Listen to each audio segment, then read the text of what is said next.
Hi friends, நம்ம இன்றைக்கி பார்க்க போகிறது இந்தியன் கோஸ்ட் கார்டு ரெக்யூப்மெண்ட் வந்து 2 ரெக்யூப்மெண்ட்டும் ஒரே எக்ஸாம் வச்சு கண்டக்ட் பண்ணுறாங்க. சரிங்களா, இது ஒரு பெரிய ஆப்பர்ச்சுனிட்டி. இது யாரும் மிஸ் பண்ணிடாதீங்க. 2 ரெக்யூப்மெண்ட்டு ஒரே எக்ஸாமாக வச்சு கண்டக்ட் பண்ணுறாங்க.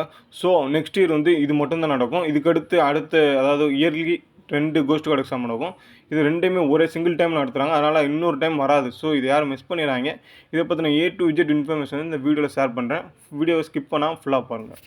ஓகே, ஃபஸ்ட்டு வந்து இந்த எக்ஸாமுக்கு வந்து ஸ்டார்டிங் டேட், அதாவது அப்ளிகேஷன் ஸ்டார்டிங் டேட் எப்போ பார்த்தீங்கன்னா 11/6/2025 லாஸ்ட் டேட் பார்த்தீங்கன்னா 25/6/2025. இதுக்குள்ளே எல்லாருமே அப்ளை பண்ணிடுங்க. மிட் ரேஞ்சில் அப்ளை பண்ணுங்க. சரிங்களா, 11ஆம் ஒரு 15ஆம் 16ஆம் அப்ளை பண்ண ஸ்டார்ட் பண்ணிடுங்க. சரிங்களா, ஸ்டார்டிங்கில் யாரும் பண்ணாதீங்க, லாஸ்ட்லேயும் பண்ணாதீங்க. ஸ்டார்டிங் பண்ணால் ஏதாவது மிஸ்டேக் பண்ண சான்சஸ் இருக்கும். லாஸ்ட்டில் பண்ணிங்கன்னா சர்வர் பிஸியாக சான்சஸ் இருக்குது. சரிங்களா, மிட் ரேஞ்சில் பண்ணி அப்ளிகேஷனை கரெக்டாக பண்ணி முடிச்சிடுங்க. நெக்ஸ்ட்டு இந்த எக்ஸாமுக்கான எஜுகேஷன் குவாலிஃபிகேஷன் பார்த்தோம்னா நேவிக் ஜிடிக்கு பார்த்தீங்கன்னா 12th, டிபினா டொமஸ்டிக் பிரான்ச்சுக்கு வந்து 10th, யான்ட்ரிக்கில் வந்து எலக்ட்ரிக்கல், மெக்கானிக்கல், எலக்ட்ரானிக்ஸ்னு சொல்லிட்டு 3 பிரான்ச்சுக்கு எடுப்பாங்க. அதுக்கு வந்து டிப்ளமோ நீங்கள் கம்ப்ளீட் பண்ணிக்கணும். சரிங்களா, டிப்ளமோ ஓரியன்டாக உங்களுக்கு கொஸ்டின் தான் வரும். ஸோ நீங்கள் டிப்ளமோ கம்ப்ளீட் பண்ணியிருந்தால் யான்ட்ரிக்கு நீங்கள் அப்ளை பண்ணலாம். ஓகே, நெக்ஸ்ட்டு வந்து ஏஜ் ரிலாக்ஸேஷனை பற்றி பார்த்தலாம். Age relaxation and age. சரிங்களா, ஏஜ் ஃபஸ்ட்டு வந்து நேவிக் ஜிடிக்கு பார்த்தீங்கன்னா 1/8/2004 to 1/8/2008 பிறந்துருக்கும். சரிங்களா, நேவிக் டிபி டொமஸ்டிக் பிரான்ச்சுக்கு பார்த்தீங்கன்னா 1/3/2004 1/3/2009 பிறந்தவங்களாக இருக்கணும். யான்ட்ரிக்கு பார்த்தீங்கன்னா சேம் தான், ஜிடிக்குரிய தான் 1/8/2004 1/8/2010 பிறந்தவங்க. சரிங்களா, இதுக்கு ரிலாக்ஸேஷன் பார்த்தீங்கன்னா SC/ST கேட்டகரிக்கு வந்து 5 years ரிலாக்ஸேஷன், OBC கேட்டகரிக்கு வந்து 3 years ரிலாக்ஸேஷன். நீங்கள் ஏஜ் இல்லைனாலும் இந்த SC/ST சர்டிஃபிகேட் இல்லைனா OBC சர்டிஃபிகேட் வச்சு ரிலாக்ஸேஷன் வச்சு நீங்கள் அப்ளை பண்ணிக்கலாம். சரிங்களா, நெக்ஸ்ட் இதில் ஃபஸ்ட்டு பேஜ் செகண்ட் பேஜ்னு சொல்லிட்டு ரெண்டு exam, first page exam, second page exam. அதாவது ஒரு இயர்லி டூ எக்ஸாம் கண்டக்ட் பண்ணுவாங்களா. அதில் வந்து ஃபஸ்ட்டு பேஜுக்குரிய வேகன்சி பார்ப்போம். சரிங்களா, ஃபஸ்ட்டு வந்து நேவிக் ஜிடியில் பார்த்தீங்கன்னா 260 வேகன்ட் ஜிடிக்கு வந்து கொடுத்துருக்காங்க. யான்ட்ரிக்கில் மெக்கானிக்கலுக்கு வந்து 30 வேகண்ட்டும், எலக்ட்ரிக்கல் வந்து 11 வேகண்ட்டும், எலக்ட்ரானிக்ஸுக்கு 19 வேகண்ட்டும் சொல்லி கொடுத்துருக்காங்க. சரிங்களா, அதாவது இப்போ ஃபஸ்ட்டு பேஜில் வந்து ஜிடிக்கும் யான்ட்ரிக்கு மட்டும்தான் வேகன்சி ரிலீஸ் பண்ணியிருக்காங்க.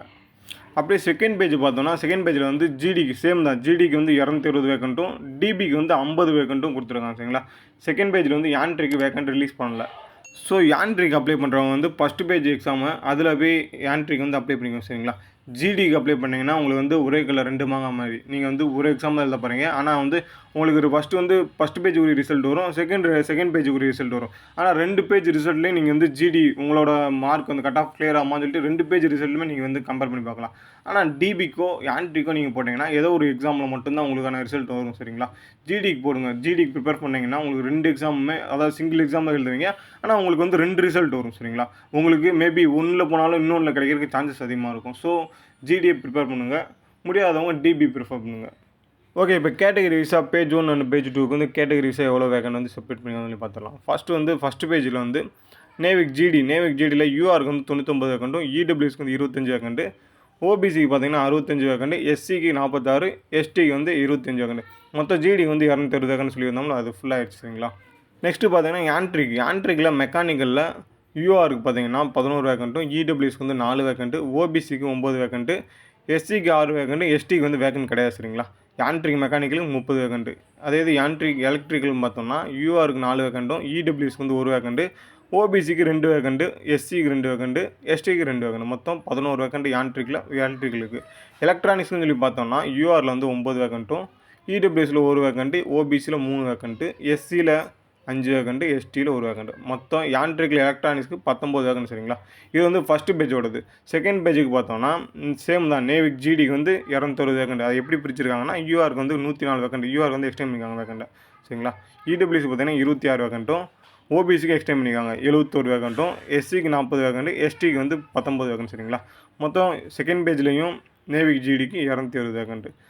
நெக்ஸ்ட்டு பார்த்தோம்னா நேவிக் டொமஸ்டிக் பிரான்ச்சு, அதாவது டிபியில் யூஆருக்கு பார்த்தீங்கன்னா 20 வேகண்ட்டும், இடபிள்யூஸ்க்கு 5 வேகண்ட்டும், ஓபிசிக்கு 16 வேகண்ட்டும், எஸ்சிக்கு 8 வேகண்ட்டும், எஸ்டிக்கு 1 வேகண்ட்டும். மொத்தம் டிபிக்கு பார்த்தீங்கன்னா 50 வேகண்ட் கொடுத்துருக்காங்க. சரிங்களா, டிபி இருக்கிறதுல ஈஸியான எக்ஸாம். சரிங்களா, ஆனால் என்ன நீங்கள் வந்து கட் ஆஃப் வந்து 50க்கு நீங்கள் வந்து 45 கிட்ட எடுக்கணும். சரிங்களா, எடுத்தால் தான் உங்களுக்கு வந்து ஜாப் வந்து ஷியூராக வரும். ஸோ ஃபஸ்ட்டு எல்லாமே ஜிடி வந்து ப்ரிஃபர் பண்ணுங்கள். ஏன்னா ஜிடி வந்து நீங்கள் வந்து ஒரு எக்ஸாம் எழுத போகிறீங்க. ஆனால் நீங்கள் வந்து 2 பேஜ்லையுமே சேர்த்து ஒரு எக்ஸாம் எழுத போகிறீங்க. 2 பேஜுக்குமே 220 வேக்கண்ட் 220 வேக்கண்ட்னு சொல்லிட்டு 2 பேஜ்லையும் கொடுத்துருவாங்க ஜிடிக்கு வந்து சரிங்களா.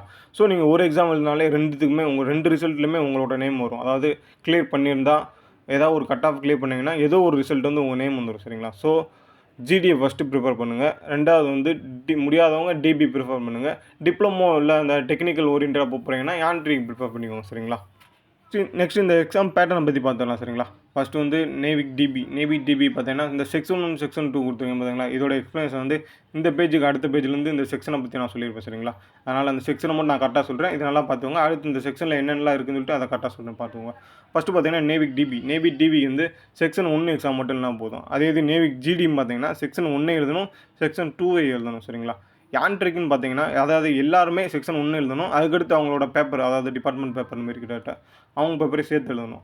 நெக்ஸ்ட் வந்து யான்ட்ரிக்னு பார்த்தீங்கன்னா யான்ட்ரிக் வந்து செக்ஷன் 1 எழுதணும், அவங்களோட டிபார்ட்மெண்ட் எலக்ட்ரிக்கல் பேப்பரை எழுதணும் சரிங்களா. யான்ட்ரிக்கில் எலக்ட்ரானிக்ஸ் அதே தான். இப்போ செக்ஷன் 1 எழுதணும், அவங்களோட பேப்பரை எழுதணும். யான்ட்ரிக்கில் மெக்கானிக்கல் சேம் தான், அவங்களோட பேப்பர் எழுதணும், டிபியோட பேப்பர் எழுதணும். எல்லாருமே டிபியோட பேப்பரை எழுதிட்டு அவங்களோட செக்ஷன் பேப்பர் எழுதுவாங்க. இதுதான் அந்த ஆர்டரில் வரும் சரிங்களா. இதோட ஆர்டர் வந்து இந்த செக்ஷன்னா என்ன, செக்ஷன் 1னா என்ன, 2னா என்ன, 3னா என்ன, 4, 5 இதெல்லாம் என்னன்னு சொல்லிட்டு நெக்ஸ்ட் பேஜில் பாருங்கள்.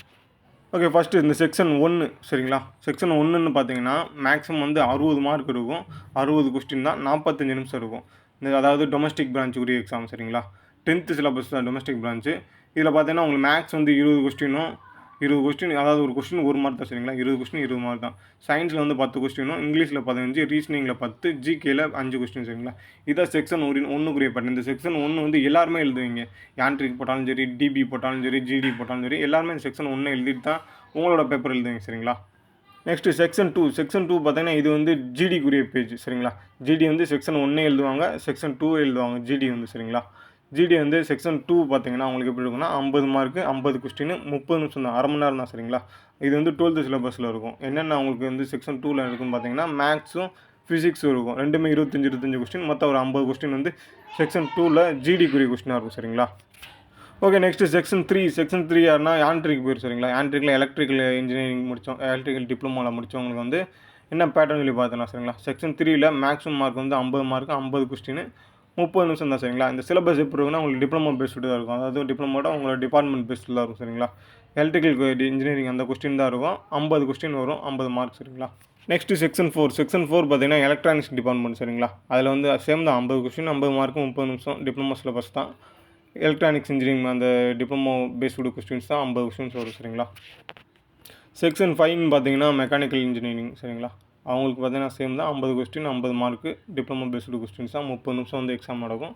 நெக்ஸ்ட் இதுக்கான ஃபிசிக்கல் எப்படி இருக்கும் பார்த்தீங்கன்னா 1.6 கிலோமீட்டர் தான் சரிங்களா. 1.6 கிலோமீட்டர் 7 மினிட்ஸில் வரணும். 20 ஸ்குவாட்ஸு 10 புஷ்அப்ஸ் சரிங்களா.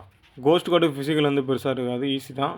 ஸோ ஃபிசிக்கலை பற்றி யாரும் ஒரி பண்ணிக்கோன்னா எக்ஸாம் நல்லா ஃபோக்கஸ் பண்ணி எக்ஸாமில் ஸ்கோர் பண்ணுங்கள்.